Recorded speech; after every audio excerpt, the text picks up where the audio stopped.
없다라고 하는 짧은 시가 있습니다. 10대는 철이 없고 20대는 답이 없고 30대는 집이 없고 40대는 돈이 없고 50대는 일이 없고 60대는 낙이 없고 70대는 이가 없고 80대는 처가 없고, 이게 남자가 쓰신 것 같습니다. 남편이 없고 아내가 없고 90대는 시간이 없다. 100살이 넘으면 뭐가 없을까요? 이분이 이렇게 얘기하셨습니다. 다 필요 없다. 모든 인생을 저희들이 살고 마지막에 가서 다 필요 없더라 라고 살아가는 인생, 물론 솔직한 고백이겠지만 그보다 더 우리 그리스도인들은 100세까지 사니 하나님께서 다 채워주셨다라고 고백하는 저와 여러분의 신앙의 삶이 되기를 바랍니다. 그런 고백을 하려면 여러분 100살까지 사셔야 됩니다. 건강하게 100살까지 사셔야 됩니다. 우리 옆에 있는 분들과 이렇게 인사 나누겠습니다. 건강하게 오래 사십시오. 건강하게 오래 사십시오. 오늘은 살아있는 예배 세 번째, 이사야가 드리는 예배라는 제목으로 주의 말씀을 함께 나눠보고자 하겠습니다. 제가 여행을 다니면서 아주 인상 깊게 그 건축물의 그 위험, 유용, 권위에 굉장히 놀랐던 그런 그 장소들이 있습니다. 첫 번째가 미국 워싱턴 DC에 있는 링컨 기념관, 링컨 메모리얼입니다.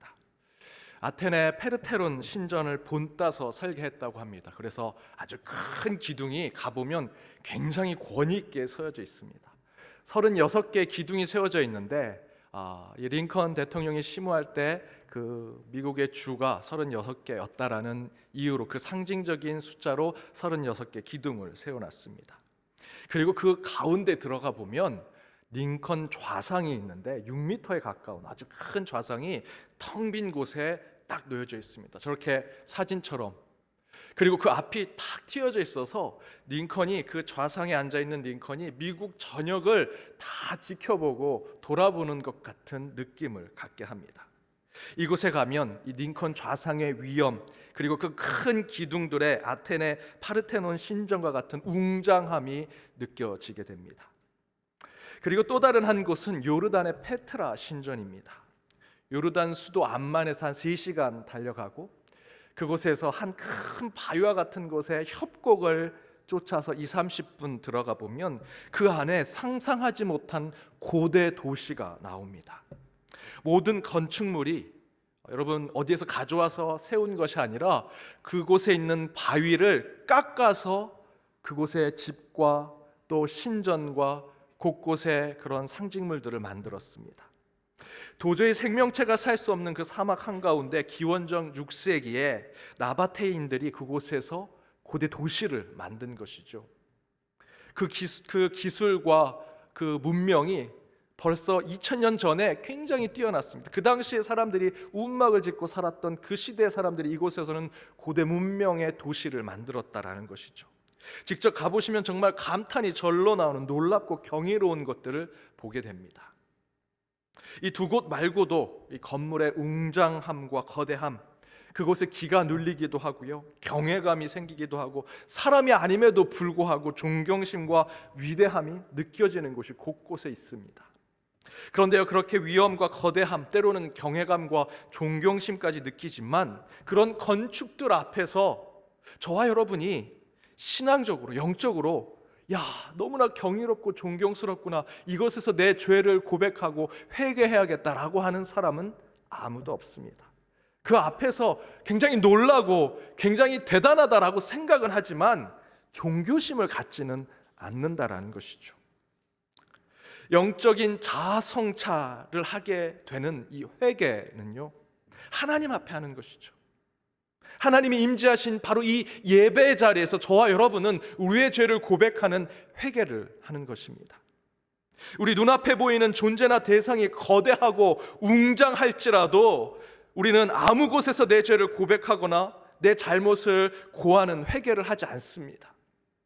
물론 그 건물들의 경이감이나 그 대단함, 위대함에 대한 감정은 느끼겠지만 결코 그것이 우리의 영혼을 터치해서 우리에게 종교심, 신앙심을 줘요. 나를 돌아보게 하고 나를 성찰하게 하고 내 죄를 고백하는 회개를 하게 하는 것이 아니다라는 것입니다.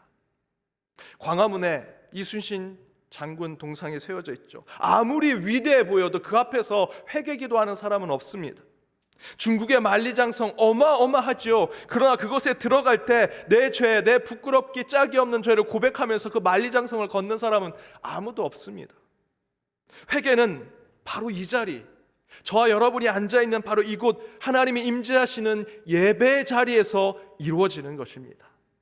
아니, 더 정확하게 말씀드리면 하나님께서 저와 여러분을 영적으로 죄를 고백해야 할 때가 필요하다면, 반드시 깊은 영적 성찰이 필요할 때라고 하나님께서 생각하신다면, 하나님은 저와 여러분을 예배의 자리로 끌고 오셔서 우리의 입술을 통해 내 죄를 하나님 앞에 고백하게 만드신다라는 것이죠. 저희가 계속 이 성경의 인물을 통해 살아있는 예배가 무엇인지 나누고 있습니다. 오늘은 이사야를 통해 살아있는 예배가 무엇인지 나누는데, 그 첫 번째는 바로 이것입니다. 자신의 죄를 인정하고 고백하는 예배를 드릴 때, 회개자로 서는 예배를 드릴 때 이 예배가 살아있는 예배가 된다라는 것입니다. 다시 말씀드리면 이 예배가 하나님 앞에 살아있는 예배로 드리고자 한다면 우리는 예배 가운데 회개자로 서야 한다는 것입니다. 이 예배 가운데 회개자로 선다라는 것은 이 시간만큼은 나의 예배를 받으시는 그분께 내 모든 것을 내려놓겠습니다, 겸손하겠습니다, 내 모든 것을 포기하겠습니다라는 선언이 이루어져야 한다는 것이죠. 앞에서 말씀드린 대로 우리는 늠름한 이순신 동상 앞에 서고 위험이 가득한 아테네 파르테논 신전에 들어가거나 거대하고 어마어마한 링컨 기념관에 설치라도 그 앞에서 회개하거나 영적인 마음, 신앙적인 마음을 갖지 않습니다. 대신에 그런 곳 앞에서는 그저 사진 찍는 거죠. 저 밑에 접니다. 저 안에 저는 누워서도 사진 찍었습니다. 경이롭죠. 놀랐습니다. 어떻게 이런 걸 만들 수 있지? 하지만 그곳에서 회개하지 않습니다. 그저 보신 대로 사진 찍고요, 관광하는 겁니다. 저만 그런 게 아니고 모든 사람들이 와서 다 관광합니다. 그런데 적어도 지금 이 자리에 앉아있는 저와 여러분, 우리 믿음의 사람들, 우리 그리스도인들은요, 이 예배 자리에 섰을 때 가슴을 치고 통회하는 마음으로 회개하는 자가 되어야 한다는 것입니다. 이 예배의 초소가 그 웅장한 런던의 웨스트민스터의 사원이 아닐지라도 하나님 앞에 예배 드리겠다라는 예배의 자리에 선 우리 믿는 자들은 이곳에서 회개자로 주님 앞에 나아갈 때 이 예배가 살아있는 예배가 된다는 것이죠. 저는 우리 연동교회 10분의 1, 15분의 1도 안 되는 작은 교회를 섬긴 적이 있습니다. 그런 작은 교회에서, 그 작은 교회는요, 아파트 상가 지하에 빛도 들어오지 않는 곳에 일부러 빛이 나오게 해서 전등을 만들어서 그 창문 같은 곳으로 만들어서 마치 바깥에 있는 것처럼 그렇게 예배당을 만듭니다. 그런 예배 자리에는 링컨 기념관이나 이순신 동상과 같은 위대함이 느껴지지 않으니, 이곳에서 드리는 예배는 별로 그렇게 내게 감동이 되지 않는구나 라고 여러분 생각하신다면 그것은 굉장히 잘못된 판단입니다. 오산이지요. 도리어 그 반대가 되어야 합니다. 페트라 신전이나 아테네 페르테논 신전에서 느끼지 못하는 영적인 그 마음을 저와 여러분은 그곳이 아니라 바로 이 자리에서 느껴야 합니다. 저는 우리 연동교회 조금 아쉬운 부분이 있었습니다. 예배 전에 우리가 좀 더 예배자의 마음으로 이 자리에 앉았으면 참 좋겠는데, 때로는 이곳에 왔을 때 그저 바깥과 똑같은, 교회 밖에서의 똑같은 모습으로 사람들과 이야기하고 떠들고 예배자의 자리의 모습에 앉는 모습이 아닐 때가 있다라는 것이죠. 물론 오랜만에 신앙의 성도들, 친구들을 만나서 그렇게 할 수 있다라고 생각합니다. 하지만 여러분, 예배는 예배지요. 성전에 들어왔다면 우리는 거룩하고 경건하게 예배자의 모습을 갖출 필요가 있습니다. 코로나가 되어서 예배가 더 소중하게 되었다라고 얘기하면서 코로나의 긍정적인 것을 얘기했습니다. 그랬더니 어떤 분들이 그것뿐만 아니라 우리 연동교회는 한 가지 더 긍정적인 것이 있다고, 코로나 전에는 지정자석에 앉아가지고 내가 이 자리에 앉아 있는데 여기 내 자리요, 일어나시오, 내가 몇십 년 이 자리에 앉았어, 그 자리를 뺏는 분들도 있었습니다. 거기에 아는 사람들끼리 모여서 계속 대화를 나누고 예배가 지금 막 시작되는데도 서로 떠들고 대화하는 모습들이 그 가운데 있었다는 거죠. 그런데 이 코로나 때문에 여러분, 우리 교회가 지정해준 자리에 앉게 되니 그런 신랑이도 없어졌고 끼리끼리 앉는 모습도 사라지니 오히려 이게 긍정적입니다라고 말씀하신 분도 계십니다. 연동교회뿐만 아니라 오래된 교회들은 몇십 년 자기가 앉던 자리가 있죠. 그 자리에 앉아야 편안함을 느끼고 예배 드리는 마음을 가질 수 있습니다. 이해가 됩니다. 하지만 여러분, 예배는 어디에 누구 옆에 앉는 것이 중요한 것이 아니라 내가 오늘 이 예배 가운데 어떤 마음으로 섰는가, 정말 하나님 앞에 모든 것을 내려놓고 겸손한 마음으로 내 잘못을 다 고백하며 주님 앞에 진실한 모습으로 나아가고 있는가, 그것이 예배에 더 중요한 것입니다. 제가 작은 교회 섬길 때 가장 감사했던 것은 그 교회당은 참 초라해 보였습니다. 볼품없는 곳입니다. 파이프 오르간도 없었고요, 뒤에 보이는 이런 스테인글라스 멋있는 십자가 그런 것도 없었습니다. 그러나 그 예배당에 오시는 성도님들이 예배당에 들어오시면 하나같이 진실된 마음으로 기도하셨습니다. 더 작은 교회당이니 나만이라도 더 간절하게, 더 경건하게, 더 거룩하게 예배자의 자리를 지키겠다. 그 모습을 그분들이 보여주는 그 모습을 보면서 저는 진정한 살아있는 예배는 바로 이런 모습이겠구나라는 생각을 했습니다. 여러분, 오늘 본문의 주인공이 그 이야기를 합니다. 오늘 이사야가 그것을 우리에게 보여줍니다. 여러분, 이사야는요 제사장입니다. 그런데 오늘 본문 앞절 1절에 보니 유다 왕 우시야 왕이 죽죠. 그래서 1절의 내용은 우시야 왕의 애도의 기간을 설명하고 있는 것입니다. 바로 그때 이사야는 제사장이니 뭘 해야겠습니까? 그 성소에 올라가서 제사를 준비하겠지요. 아마 그날도 이사야는 늘 반복되는 형식적인 그 제사를 준비하기 위해서 성소로 올라갔을 것입니다. 그러나 그때 하나님께서 스랍의 천사를 통해서 이사야에게 다가오십니다. 그 성소에 임재하십니다. 왕이 죽어서 애도하는 기간으로 형식적인 예배를 드리고 있습니다. 거기에 더해서 시기적으로 우시야 왕이 죽고 애도 기간을 가질 때가 유대인 달력으로 신년이었습니다. 로시 하사나라고 하는 신년 명절이었습니다. 그러니 더욱더 의무적인 예배, 의무적인 제사를 드려야 했겠죠. 그래서 말 그대로 형식적이고 거칠어진 제사의 날을 드리고 있었습니다. 그런데 바로 그때 하나님은 그 예배 자리에 임하셔서 형식적이고 거칠어진 제사를 드리고자 하는 이사야에게 아주 구체적으로 찾아오시고 임재하십니다. 그런데 거기서 이사야가 그 형식과 의무, 거칠어처럼 드리는 제사 대신에 진짜 하나님의 임재로 참된 그 예배, 살아있는 예배를 드리기 위해서 그가 보여줬던 모습이 있습니다. 그가 표현했던 모습이 있습니다. 바로 오늘 본문 앞절 5절에 이렇게 얘기하죠. 함께 읽겠습니다. 그때에 내가 말하되 화로다, 나여 망하게 되었도다. 나는 입술이 부정한 사람이요 나는 입술이 부정한 백성 중에 거주하면서 만군의 여호와신 왕이 배었음이로다 하였더라. 이사야는 그동안 형식과 율법으로 드렸던 예배자였습니다. 그러나 하나님은 이제 이사야를 하나님의 사람으로 쓰시고자 그 성소 가운데 거칠애와 형식으로 드리는 그 예배 가운데 임재하셨습니다. 오늘 읽었던 이사야 6장은 이사야가 하나님께 소명받는다, 하나님의 사람이 되는 그 장입니다. 그런데 그때 하나님이 먼저 그가 이제 참된 하나님의 사람으로 형식과 거칠의 제사가 아니라 진정으로 살아있는 예배를 드리는 자로 세우기 위해서 먼저 증명하신 것이 무엇입니까? 바로 5절의 말씀대로 그 하나님께 부름받은 자가 그 가운데 하나님께 죄를 고백하는 회개자가 되더라는 것입니다. 실제 이사야는요 젊은 시절 제사장이 된 사람입니다. 어떻게 젊은 시절에 저렇게 제사장이 됐을까?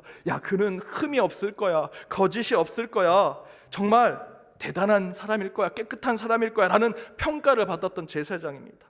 하지만 하나님은 그런 모습 관심 없으십니다. 지금 드리는 형식과 거칠의 예배에 이사야로 하여금 그를 하나님의 사람으로 부르기 위해서 이사야로 하여금 그 입술로 하여금 이 고백을 하셨습니다. 주님, 저는 입술이, 내 마음이, 내 행실이 부정한 자입니다 라는 회개 선언을 하게 하셨다라는 것이죠. 하지만 여기서 예배를 위해 회개를 요구하는 것은 협박이나 공포를 주려는 것이 아닙니다. 종교개혁가 루터는 회개란 하나님에게로의 돌아섬, 하나님이 계신 곳으로의 초청이 회개라고 얘기하고 있습니다. 곧 우리가 예배자로 주님 앞에 서기 위해 영적인 초청장을 받는 것은 우리의 죄를 주님 앞에 기도하겠습니다, 우리 죄를 주님 앞에 고하겠습니다, 고백하겠습니다, 회개 기도하겠습니다 라는 것이 바로 이 예배로 초청을 받는 것이다 라는 것이지요. 그래서 제가 앞에 말씀드렸던 대로 이 성전에 여러분 들어오시면 주님 앞에 기도부터 하셔야 합니다. 회개부터 하셔야 됩니다. 한 주의 삶을 회개하는 것은 곧 하나님께서 이 예배 자리에 초대하신 것에 주님 제 초청장이 여기 있습니다 라고 내어놓는 것입니다. 그래서 진정으로 살아있는 예배를 드리고자 한다면 우리는 먼저 이 성전에 들어서서 자리에 앉자마자 바로 이사야가 고백했던 이 고백이 우리 입술에서 나와야 합니다. 주님, 저는 한 주 입술과 마음과 내 행실 가운데 부정한 자였습니다. 저를 고쳐주십시오. 저를 깨끗게 해주십시오. 이 예배 자리에 온전하게 서게 해주십시오 라고 기도하는 자로 설 때 그런 자가 예배 드리는 이 예배가 살아있는 예배가 되는 것이죠. 세상의 수도라는 어니스트 허밍웨이가 쓴 단편 소설에 보면 이런 얘기가 있습니다. 마드리드에서 파코라는 이름을 가진 사람이 있습니다. 이 파코라는 이름은 그 마드리드의 아주 흔한 이름입니다. 옛날에, 지금은 뭐 다양한 이름을 짓지만 옛날에 철수, 영희와 같은 너무나 흔한 이름 중에 하나였습니다. 그런데 그 흔한 이름을 가진 파코라는 이름을 가진 이름을 가지고 그 아버지가 광고를 냈습니다. 이런 광고입니다. 파코야, 화요일 정오에 몬테나 호텔에서 만나자. 내가 잘못했던 것을 아버지가 다 용서했다, 아빠가. 그런데 이 광고가 나가고 약속했던 화요일에 어떻게 된 줄 아십니까? 파코라는 이름을 가진 800명의 사람들이 그곳에 모였다고 합니다. 여러분, 이게 우리의 마음, 이게 우리 자녀된 마음 아닙니까? 여러분, 아들은요, 자식들은 아버지에 대해서, 내 부모님에 대해서 늘 미안한 마음을 갖고 있죠. 크게 잘못한 것도 아닙니다. 하지만 아버지께 다 하지 못했던 것, 하나님께서, 아버지께서 내게 베푸신 은혜에 대한 것, 제가 다 하지 못한 것에 대한 늘 미안함, 죄스러움을 갖고 있는 게 자식들의 마음 아니겠습니까? 우리는 지금 그런 마음으로 이 예배에 온 거 아니겠습니까? 아버지가 부르시면 우리는 언제든 아버지 앞에 가고 싶어하는 아이와 같이, 그런데 정말 아버지한테 달려들고 싶은데 나이가 들면 들수록 그동안 아버지께 다 하지 못했던 거, 내 안의 실수들, 내 안의 잘못들이 생각나게 되죠. 그러면서 주님 앞에, 아버지 앞에 그저 내 잘못을 고백하듯 나아가는 것이 여러분 예배가 아니겠습니까? 따라서 이 예배가 주님 앞에 살아있는 예배가 되기 위해서는, 예배자로서는 저와 여러분은 먼저 주님 앞에 고개를 숙이고 나의 잘못과 죄를 고백하며 거룩한 자로 나아갈 때 하나님께서 이 예배를 살아있는 예배로 만들어주신다라는 것입니다. 그런데 여기서 우리는 한 가지 더를 생각해야 합니다. 이 예배가 살아있고자 한다면 우리는 회개하는 자로 먼저 서야 합니다. 오늘 이사야의 본문 말씀대로 이 시간 저와 여러분이 예배 가운데 회개자로 먼저 서면 하나님께서 우리의 그 핀 스스로 우리의 입술을 정하게 해주시죠. 깨끗게 해주십니다. 그럼 분명히 하나님께서 우리를 하나님과 나의 관계 속에서 영적으로 새롭게 해주십니다. 그러나 회개는요, 여러분 여기서 끝나는 것이 아닙니다. 회개는 반드시 내 죄로 인해 고통 가운데 있는 피해자, 내 잘못과 내 실수로 인해 상한 심령으로 있는 그 이웃과 누군가에게 찾아가서 죄를 고백하고 화해를 이룰 때 그 가운데 예배가 완성될 수 있다는 것입니다. 따라서 이사야가 드리는 살아있는 예배의 두 번째 모습은, 회개하는 예배자의 삶은 성문 밖에서 이루어져야 한다는 것입니다. 여기뿐만 아니라 하나님과의 나의 관계뿐만 아니라 성문 밖에서 내 죄로, 내 잘못과 실수로 고통받고 있는 이웃에게 내 죄를 고백할 때 그것이 참된 회개요, 그것이 살아있는 예배로 나아가게 된다. 살아있는 예배를 위해 우리는 먼저 회개자의 자리로 나아가야 된다 말씀드렸습니다. 지금 이 자리에 여러분이 우리의 죄를 고백해야죠. 그런데 이 자리에서 제가 여러분께 여러분 회개하십시오라는 것이 저는 화요일 날, 수요일 날, 목요일 날 이런 죄를 졌습니다 라고 고백하는 것을 이야기하는 것이 아닙니다. 회개는요, 하나님께 하는 거죠. 그런데요, 어느 교회나 어느 선교단체는요, 회개를 강조하다 못해 지나친 회개를 얘기하다 보니 하나님 앞에 해야 할 회개를 사람들 앞에 하게 합니다. 나 불륜을 저질렀습니다, 저 사기를 쳤습니다, 저 도둑질했습니다 등등의 개인의 죄목을 예배나 구역 모임이나 세미나에서 공개하듯 죄를 회개하고, 그 가운데 그것을 회개 선포를 사람들이 하고 그 가운데 자유를 얻었다 선포하는 것이지요. 그리고 나서 어떤 말씀에 큐티를 하게 하고 구역 모임에 나가게 해서 교회에 정착하고 선교단체에 정착하게 만듭니다. 이거는요, 성경하고 상관없는 프로그램입니다. 회개를 왜곡하는 이야기죠. 그러나 여러분, 회개는요, 하나님 앞에만 하셔야 합니다. 이 세상 어느 누구도 여러분의 죄의 내용을 들을 사람이 없습니다. 저와 같은 목회자도요, 여러분 저에게 죄를 고백하러 오실 필요 없습니다. 지금 이 자리에서 하나님께 직접 죄 고백하시면 됩니다. 저도요, 매일 매 순간 제 잘못을 주님 앞에 고백하는 자입니다. 여러분과 다를 바 없는 자지요. 그런데 누가 어떻게 우리의 죄의 고백을 받아주고 사해줄 수 있겠습니까? 그것을 대중들 앞에 고백하면서 목욕하듯 깨끗해졌다, 나는 이제 다 사함을 받았다, 죄 고백했으니, 여러분 앞에서 죄를 고백했으니 이제 저는 모든 것이 거룩해졌습니다 라고 얘기할 수 있는 그런 사람이 어디 누가 있겠습니까? 그것을 프로그램으로 만든 건 인간의 본의로 만든 거죠. 인간의 편의로 만든 것입니다. 매우 위험한 한국교회 모습입니다. 여러분, 죄 고백은 오직 하나님 앞에서만 해야 합니다. 죄에 대한 용서를 받아야 한다면 먼저 하나님과 나의 1:1 관계 속에서 하나님께 용서를 받는 자가 되어야 하고요, 동시에 우리는 그 죄 용서의 삶을 무슨 세미나 앞에서, 구역 모임 앞에서 그 죄 고백을 하는 것이 아니라 내 죄로 상처받고 내 잘못과 실수로 고통받고 있는 형제 앞에서 내가 잘못했어, 내가 하나님께 용서받고 당신에게도 내 실수와 잘못을 고백합니다 라고 바로 그 이웃에게, 상처받은 자에게 그것을 해야 하는 것입니다. 사람들 앞에서 내 죄가 이렇습니다, 내 잘못이 이렇습니다 라고 시원하게 얘기하고, 이제 나 죄 용서 받았습니다, 구역 모임에서 저 죄 용서 다 했습니다 라고 다 해놓고 실제로 고통받고 있는 피해자에게는 한마디도 하지 않는 모습, 이게 지금 한국교회 모습 아닙니까? 여전히 세상은 고통 가운데 있는데 우리들끼리만 용서했고 축복하고 잘 됐다고, 거룩하게 됐다고, 건강하게 됐다고, 우리끼리만 서로 모든 것이 치유됐다고 얘기하는 것은 종교적 자유행위에 불과합니다. 내 죄로 피해 있고 상처받은 사람은 여전히 저 성문 밖에서 피눈물을 흘리고 있는데 그 죄 고백을 우리끼리만 하고 우리끼리만 서로 잘했다, 축복했다, 거룩해졌다 하는 것, 잘못된 것이지요. 그러나 여러분, 저와 여러분의 참된 예배를 위해 회개자로 바로 선다면 먼저 이 예배의 자리에서 하나님께 진실된 회개의 기도를 하셔야 하고요, 그 다음에는 반드시 여러분의 죄로 고통받고 있는 그 타인과 이웃에게 용서를 빌고 잘못을 고백하며 그 가운데 회복과 화해가 이루어져야만 진정한 예배자로 설 수 있는 것입니다. 그것을 히브리서 본문이 이야기합니다. 히브리서는요, 구약의 제사적인 개념을 예수 그리스도의 십자가와 죽음으로 재해석합니다. 그 가운데 예수님의 십자가와 죽음은 그 자체가 제사요, 예배이지요. 그런데 그런 예수님께서 자신의 죽음, 자신의 십자가로 행하고자 하는 온몸을 다해서 보여주시고자 하는 그 제사를 어떻게, 어디에서 이루어졌다라고 얘기하고 있습니까? 우리 12절 말씀을 함께 읽어보도록 하겠습니다. 우리 12절입니다. 함께 읽겠습니다. 그러므로 예수도 자기 피로써 백성을 거룩하게 하려고 성문 밖에서 고난을 받으셨느니라. 예수님은 자신의 온몸으로 드릴 제사를 예루살렘 성전, 성소, 지성소, 거룩한 땅에서 자신의 온몸을 드릴 예배를, 제사를 얘기하지 않으십니다. 대신에 예수님은 자기 피로 그 백성들, 성문 밖에서 피눈물을 흘리며 고난 가운데 있는 그 백성들을 깨끗하게 하시기 위해서 성문 밖에서 그 제사와 같은 십자가를 짊어지셨다 이야기하시죠.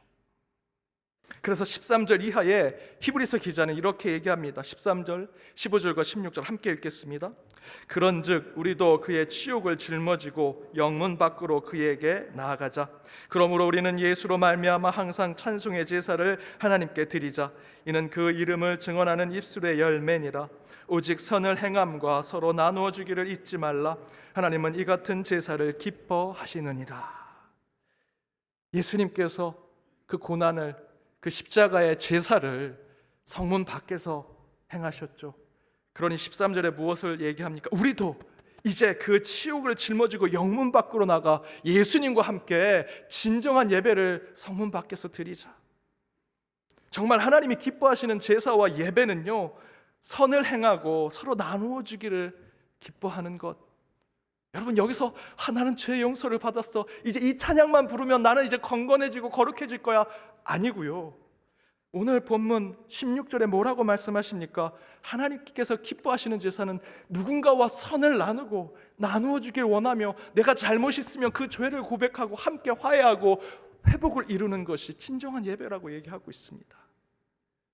이처럼 여러분, 우리는 예배 가운데 이사야처럼 주님, 제 입술, 제 마음, 제 한 주의 행실이 부정한 자였습니다, 저를 고쳐주십시오라고 고백하는 회개자로 설 때 이 예배가 살아있는 예배가 될 것이고요.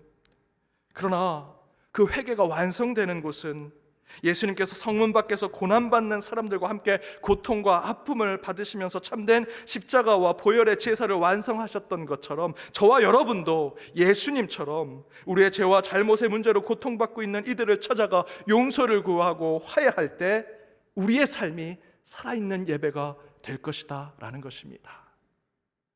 사랑하는 여러분, 이제 이 예배 가운데 하나님과 여러분 사이에 참된 화해와 회복이 이루어지길 원합니다. 이를 위해서 먼저 이사야처럼 주님, 저는 제 입술이, 제 마음이, 제 행실이 주님 앞에 부정한 자였습니다. 주여, 저를 이 예배를 통해 용서하여 주옵소서 라는 고백이 있어야 합니다.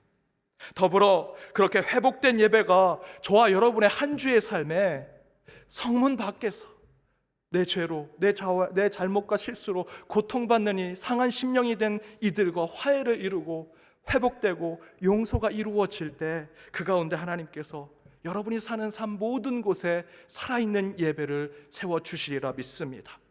그러한 살아있는 예배를 드리는 영성으로 나아가는 한 주가 되시길 주님의 이름으로 축복합니다. 함께 기도하시겠습니다. 우리 예배의 주인 되신 하나님, 주의 백성들의 신실한 마음으로 성전에 모여 주님 앞에 말씀 앞에 나아갑니다. 오늘 주신 말씀 가운데 나아가는 이 시간, 이사야를 통해 참된 살아있는 예배를 깨닫습니다. 예배자로선 저희 모두는 원래 예배를 드릴 수 없는 죄인임을 잘 알고 있습니다. 그런 우리를 불러주시고 예배자로 서게 하여 주심에 이 시간 회개자로 결단하며 나아가게 하여 주옵소서. 주님, 그런 저희를 용서하여 주옵시고 이 예배를 받아 주옵소서. 그러나 이 예배가 이 자리에서만 끝나게 하지 않게 하시고 성문 밖에서 우리와 함께 십자가의 고난을 받으셨던 예수 그리스도의 살아있는 예배의 삶을 쫓아 우리도 세상에서 예배를 완성하는 자들이 되게 하여 주옵소서. 이 모든 간구 예수 그리스도 이름으로 기도드립니다. 아멘.